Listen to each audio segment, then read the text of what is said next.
this morning brought news that, well, it's going to resonate everywhere. Pope Francis has passed away. A major moment, truly. He was 88 years old. Yeah. And his death occurred yesterday, actually, Easter Monday, April 21st, 2025, at his residence in Vatican City. Yeah, a really pivotal figure. Pope Francis had such a profound impact as head of the Catholic Church. He stepped into that role back on March 13th, 2013. And his papacy had quite a few significant firsts, didn't it? It really did. The first pope from the Americas, which was huge. Also the first from the Jesuit order. Right, and the first non-European pope in, since the 8th century. A very long time. So to really get a handle on what this means, we've pulled together quite a bit of information. Mm-hmm. We're looking at things like Wikipedia for the general overview, his death, funeral plan, that sort of thing. And also live updates, right, from AP News, CNN, to track the immediate developments. Exactly, the breaking news aspect, plus articles from outlets like People.com, VCU News, Catholic Connect. Sky News, Al Jazeera, NPR, quite a wide range, each giving their own perspective. Yeah. So our goal, really, for you today is to kind of distill all this. Right. To move beyond just the headlines and, understand the key events surrounding Pope Francis's death. We want to shed some light on what's happening right now. And also clarify that process for choosing his successor, because it can seem, well, a bit intricate. Definitely. Okay, so let's start with the moment the news actually broke. He passed away at 07.35 CEST this morning. Right. Central European summertime. So that's, a few hours ahead of the U.S. East Coast? Correct. And the official announcement, that came a bit later. Just over 2 hours later, actually, at 09.47 CEST. And how was that announced? Through a Vatican media broadcast and also a video statement from Cardinal Kevin Farrell. Okay. And then it seems the news just spread extremely rapidly, confirmed by, the big outlets, BBC News, Sydney Morning Herald, Reuters, Vatican News itself. It's quite striking, the timing. Passing away on Easter Monday, immediately after Easter Sunday. Yeah. That closeness to such a central event in the Christian year, it adds, a significant layer of meaning for believers. And solemnity, too. Absolutely. And, while the news is obviously huge, it wasn't entirely unexpected, maybe. We know there was a background regarding his health. That's true. There was that history of chronic lung damage from when he was quite young. Right. And in more recent years, we saw increasing reports of him being more vulnerable to things like influenza, bronchitis. And the mobility issues, too, which became much more visible. Yes, the use of the wheelchair, sometimes a walker or a cane in public appearances, that became quite regular. I remember back in, 2021? There were whispers, rumors maybe, about a potential resignation. There were, but he dismissed them quite firmly at the time. Then in June 2022, he had to cancel some trips. For knee treatment, I think. That's right. And even as recently as February 2023, he stated again that resigning was, quote, not in his agenda at the moment. Which really speaks to his determination, his dedication. It really does. But clearly, his health took a more serious turn just recently. That hospital stay last month. Exactly, 5 weeks in the hospital, battling a respiratory tract infection and double pneumonia. Wow. And reports at the time suggested it was critical. There was even talk, apparently, about whether to continue certain treatments. So given all that, it was pretty remarkable, wasn't it, to see him make that surprise public appearance on Easter Sunday? It really was, delivering the blessing just the day before he passed. Almost like a final, very poignant moment with the faithful watching. I think many saw it that way. And adding another layer to that Easter Sunday, he actually met with the U.S. Vice President, J.D. Vance. Oh, interesting. Weren't there reports of some previous disagreements over migration policies from the Trump administration? There were reports to that effect, yes. So this meeting, happening right at the end, it takes on a bit of extra weight, doesn't it? Mm-hmm. Maybe hints at his priorities, even then. Perhaps. Now, interestingly, the Vatican hasn't officially stated the cause of death yet. But there are some unofficial reports coming out of Italy suggesting maybe a brain-related issue, possibly a stroke. Okay, so we'll have to wait for official confirmation on that front. But let's shift what happens immediately now. Yeah. Cardinal Kevin Farrell, you mentioned him making the announcement. He has a key role, right? As the Camerlengo. Yes, the Camerlengo of the Holy Roman Church. That's a crucial position. He essentially acts as the administrator for the church during this interim period. The period when there's no pope. Exactly. The time known as sede vacante, literally the vacant see or vacant seat. And one of his first duties was? To formally certify Pope Francis's death and then, following tradition, to seal the papal apartment. Ah, okay.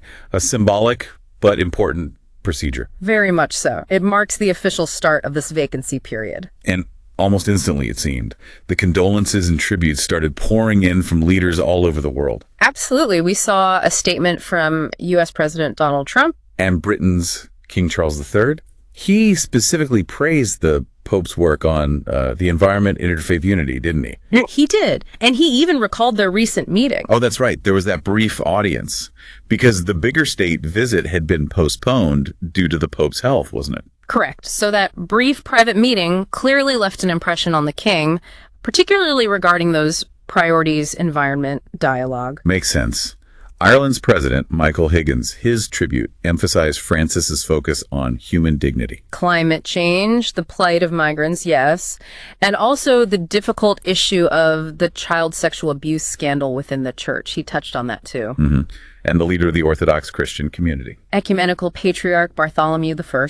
He highlighted Pope Francis's really deep wish for greater unity among Christian denominations. We even saw Albania's leader, Edi Rama, calling him a great friend. These initial reactions, they really just underscore how wide-ranging his influence was. Definitely. Social justice, environment, interreligious dialogue. He seemed to connect with so many different people. From very diverse backgrounds and faiths, absolutely. We also saw tributes from the Philippines president, Ferdinand Marcos Jr., talking about his teachings on kindness, humility. Spain declared 3 days of national mourning.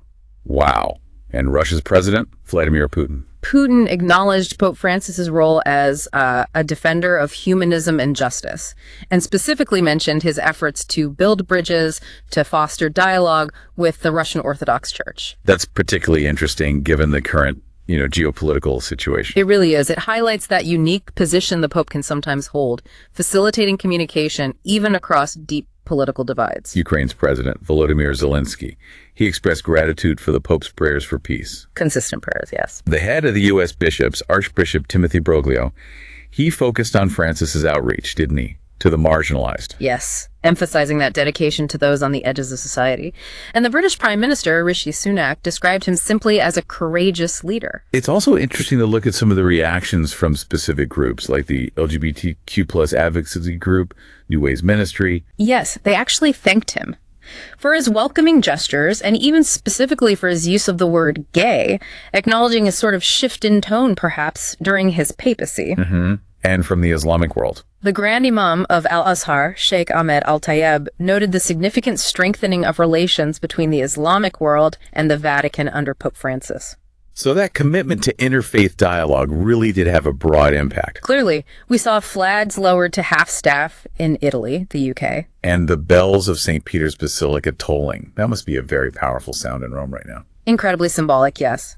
We also heard from Bishop Paolo Martinelli of Southern Arabia, recalling the Pope's visit to Abu Dhabi yes. and calling for memorial masses. And Bishop James Ruggieri in Maine remembered his legacy of mercy and compassion. These personal reflections from bishops, they give a more intimate feel, don't they? They do. They highlight specific interactions, the core values he really championed. Like Dutch Cardinal Wim Ike called him a pope of encouragement. From Argentina, his homeland, President Javier Milei offered condolences. Pakistan's Prime Minister, Shahbaz Sharif, called his death an irreparable loss. Greece's Prime Minister, Kyriakos Mitsotakis, highlighted his dedication to peace, friendship, solidarity. Even Vice President Vance, beyond the official statement, apparently shared a memory of a specific homily that resonated with him. That adds a very human touch, doesn't it? Amidst all the official political responses, it reminds you his messages reached individuals across the spectrum. The atmosphere at the Vatican itself is described as, well, very somber, as you expect. Understandably so. The acting head of the Church of England, the Archbishop of York, remembered Francis's wit, actually, alongside his commitment to interfaith relations. Right. But it's important, I think, to note that not every single reaction has been uniformly positive. True. The Women's Ordination Conference, for example. Yes, they expressed disappointment specifically regarding his stance on the ordination of women in the Catholic Church. So while there's widespread mourning and respect, his papacy, like any major leadership tenure, also faced criticism. Absolutely. And it left certain key issues, like women's ordination, unresolved for various groups. These different perspectives, they'll likely play into the discussions about who comes next. Makes sense. One more tribute to mention. India's Prime Minister Narendra Modi called him a beacon of compassion and humility. So truly a global wave of reaction. Okay, so now let's look forward. What happens next? We've mentioned this period, the sede vacante. The vacant seat. Yes, this is a really critical transition time for the church. And governance falls to the College of Cardinals. Broadly, yes. But the day-to-day administration is handled more specifically by the Cardinal Farrell, currently. Whose duties included certifying the death, sealing the apartment. Correct. Those are key administrative functions during this vacancy. And there's a traditional mourning period. Yes, usually 9 days of official mourning rites, known as the Novendiali. Okay. And then the big event, the conclave, to elect the new pope. When does that process actually begin? Well, church law mandates that the conclave must start between 15 and 20 days after the sede vacante begins. So roughly 2 to 3 weeks from now. Generally, yes. That time frame is designed to allow cardinals from all over the world enough time to travel to Rome. Right, they need time to assemble. Although, there is a provision. If all the voting cardinals are actually in Rome before the 15th day, they can decide to start the conclave earlier. Okay. And who exactly gets to vote? It's the cardinals who were under the age of 80 at the moment the papacy became vacant, so at the time of Pope Francis's death. And how many cardinals does that currently include? Do we know? The reports suggest that there are around 138 cardinals who meet that age requirement right now, so 138 eligible electors. That seems like a lot. Isn't there usually a cap? Traditionally, the number of electors has often been capped, usually around 120. Pope Francis exceeded that number with his appointments. Interesting. And just to clarify, only those under 80 can vote, but someone over 80 could technically be elected pope. That's correct. Any baptized Catholic man is technically eligible for election, though in practice it's always been a cardinal. Age is only a restriction for voting, not for being elected. Okay, so the voting itself happens in the Sistine Chapel. That's famously secret, right? Extremely secret. It's a unique and very private process. The cardinal electors are completely sequestered within the Vatican, no contact with the outside world. And the voting. It happens through a series of secret ballots. After each round, or usually after 2 rounds in the morning and 2 in the afternoon, the ballots are burned. And that's where the smoke signals come in. Exactly. If no one has reached the required majority, they add a chemical to make the smoke black. That tells the crowds in St. Peter's Square and the world watching, no pope yet. But if someone is elected, then the ballots are burned without the additive, producing white smoke. That's the signal everyone waits for. And how much support does a candidate need? A 2/3 majority of the voting cardinals is required for election. 2/3, okay. And once that white smoke appears, then we hear the famous announcement from the central balcony of St. Peter's Basilica. The cardinal protodeacon steps out and proclaims, Habemus Papam. we have a pope. Precisely. And then he announces the name of the cardinal elected and the name the new pope has chosen for himself. And then the new pope appears. Yes, the newly elected pope comes out onto the balcony, gives his first blessing, the Urbi et Orbi blessing. To the city and to the world. Right, and that marks the formal beginning of his pontificate. His inauguration mass usually follows a few days later. Got it. Just on a related note, I saw that the planned canonization of Carlo Aquinas. Yes, the first millennial saint. That's been postponed because of the Pope's death. It has, yes. That was scheduled for this coming Sunday, I believe. But the Vatican announced it will be postponed out of respect for the current situation and the processes that need to happen now. Understandable. Okay, so now, the big question, really. Who could potentially be the next Pope? The multi-billion-dollar question, as they say. Pope Francis appointed a huge number of the current electors, didn't he? Over 110 of them. He did. A very significant majority of the 138 electors were made cardinals by Francis himself. What does that imply for the selection process, do you think?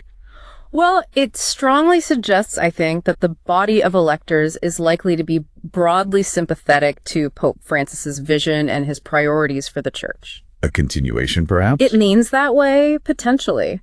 Also, importantly, the College of Cardinals under Francis became much more globally diverse than it's ever been. Right. More representation from where? Much greater representation from Asia, from Africa, from Latin America.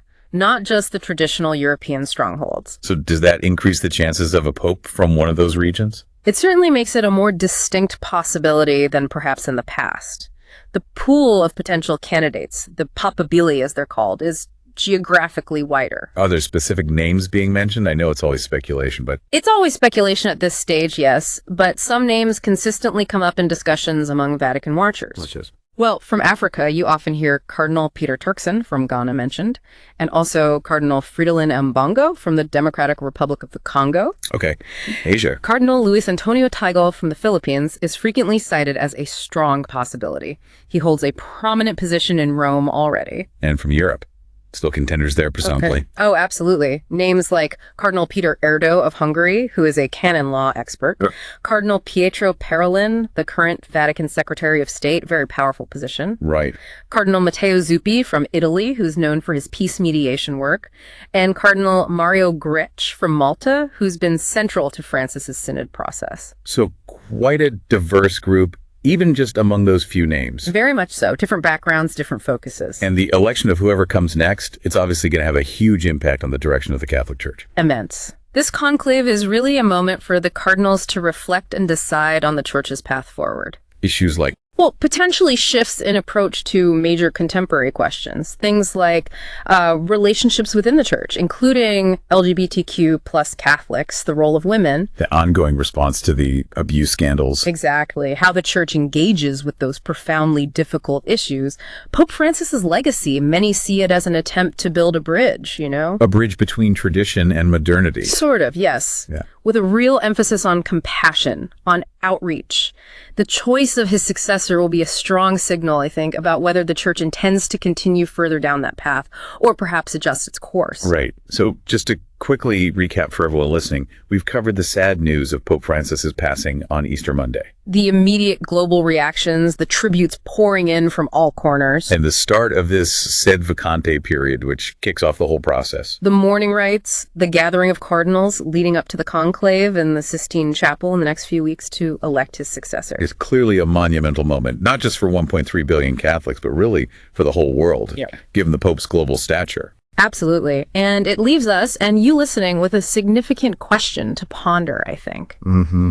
Given Pope Francis's real efforts to, as we said, bridge tradition and modernity, what might the selection of his successor actually signify? What direction might it signal for the Catholic Church as it faces, well, all the complex challenges and the incredibly diverse perspectives in our world today? And maybe what specific parts of Francis's legacy will be most influential in that room, in the Sistine Chapel? Exactly. Will it be his focus on the poor and marginalized, his push for interfaith dialogue, his environmental advocacy? What aspects will really shape the priorities of the next papacy? Lots to think about as this process unfolds. Indeed. A time to reflect on the past and definitely to contemplate the future.